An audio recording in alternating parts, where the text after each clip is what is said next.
વડોદરાના વાઘોડિયા ખાતે આવેલ અલવા ગામના 65 વર્ષીય રવજીભાઈ ચૌહાણ છેલ્લા 6 વર્ષથી લગભગ 12 વીઘા જમીનમાં ગાય આધારિત ખેતી કરી રહ્યા છે અને વર્ષે આશરે 6 લાખ જેટલી કમાણી કરી રહ્યા છે। તદુપરાંત તેઓ અન્ય ખેડૂતોને પણ આ પ્રકારની ખેતી કરવા તરફ તાલીમ આપી રહ્યા છે। તો આવો આપણે રવજીભાઈ સાથે વાત કરીએ। હું રાવજીભાઈ ભૈલાલભાઈ ચૌહાણ, ગામ અલવા, તાલુકો વાઘોડિયા, જિલ્લો વડોદરા। અને હું આ લગભગ 6 વર્ષથી પ્રાકૃતિક ખેતી કરું છું, ગાય આધારિત પ્રાકૃતિક ખેતી। અને પ્રાકૃતિક ખેતીના જે 5 આયામો જે છે એ 5 આયામોના હું પૂરેપૂરો અમલ કરી અને એના બેઝ ઉપર જ હું પ્રાકૃતિક ખેતી કરું છું। જેની અંદર આના પહેલાં હું જે રાસાયણિક ખેતી કરતો હતો એની અંદર મને ઘણો બધો લાગત આવતી હતી, એટલે કે મોંઘું પડતું હતું। અને આ પ્રાકૃતિક ખેતી કરતાં મને મોંઘું નથી પડતું, કેમ કે ટોટલી ગાય આધારિત, ગાયની અંદરથી જીવામૃત છે, ઘન જીવામૃતનો ઉપયોગ કરી અને મારી ખેતી બનાવું છું। ગુજરાત સરકાર દ્વારા સંચાલિત આત્મા પ્રોજેક્ટ પણ રવજીભાઈને ગાય આધારિત કુદરતી ખેતીમાં ઘણી મદદ કરી રહ્યો છે। ખેતીની અંદર અત્યારે મારી પાસે આ ખેતરમાં લગભગ 4 વીઘાનું આંબાવાડી, ચીકુ, જામફળ, લીંબુ, નારિયેળી છે। મારી પાસે 80 આંબા અને 42 ચીકુના ઝાડ છે અને 4 જામફળી છે, 10 લીંબુ છે અને 5 નાળિયેરી છે। રવજીભાઈએ તેમના વિસ્તારમાં કુદરતી ખેતી દ્વારા કેરીની ખેતી કરવાનો સફળ પ્રયાસ કર્યો છે અને સમૃદ્ધ લાભો મેળવી રહ્યા છે તથા તેમના વિસ્તારના અન્ય ખેડૂતોમાં પણ જાગૃતિ ફેલાવવાનું કામ કરી રહ્યા છે।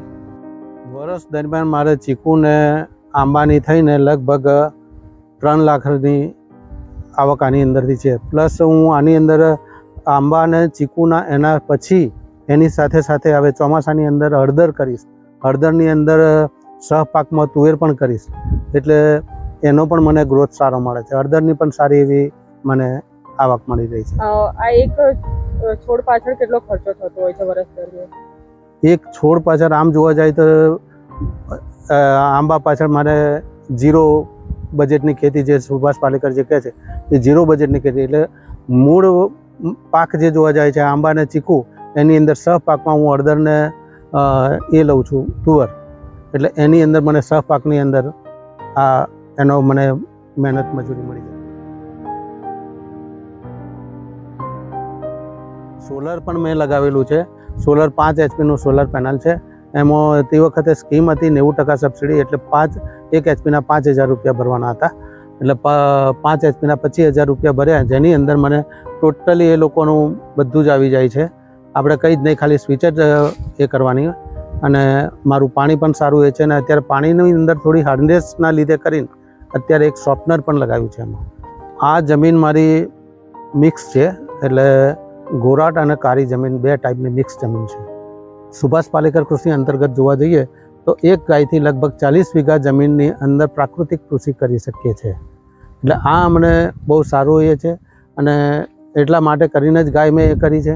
અને સાથે સાથે ગાયના પાલવણીના ખર્ચ પેટે પણ સરકાર અમને લગભગ 900 રૂપિયા દર મહિને આપતી હોય છે, એટલે આમ પણ અમને ગાયને સારો ફાયદો છે। હું તો એમ કહું છું કે અત્યારના પોઝિશનમાં જોવા જઈએ તો જે ઝેર અત્યારે ખાઈ રહ્યા છે માણસો, એ ઝેર મુક્ત કરવા માટે કરીને અમે જમીનને પણ ઝેર મુક્ત કરીએ અને માણસોને પણ સ્વાસ્થ્યને, પ્રકૃતિનું સ્વાસ્થ્ય જેટલું આપણે સારું રાખીશું એટલું જ આપણને જમીનને આપણને સારો પોષક દ્રવ્ય સાથેનો પાક આપશે। અને કોઈ ખેડૂતને એ ખબર નથી કે કઈ જમીનમાં કેટલું યુરિયા નાખવું, કેટલું DAP નાખવું, એ કોઈ તપાસ વગર આડેધડ નાખતા હોય છે, જે જમીનને ટોટલી બગાડતા હોય છે। એટલે મારે ખેડૂતોને એ જ ખાસ કહેવું કે ભાઈ હવે થોડાક સુધરો ભવિષ્યમાં, નહીં તો આ જમીન જે છે એ છોકરાઓ માટે ક્રિકેટના મેદાન થઈને રહેશે। એના કરતાં બહેતર છે કે આપણે પણ સારું ખાઈએ અને લોકોને સારું ખવડાવીએ।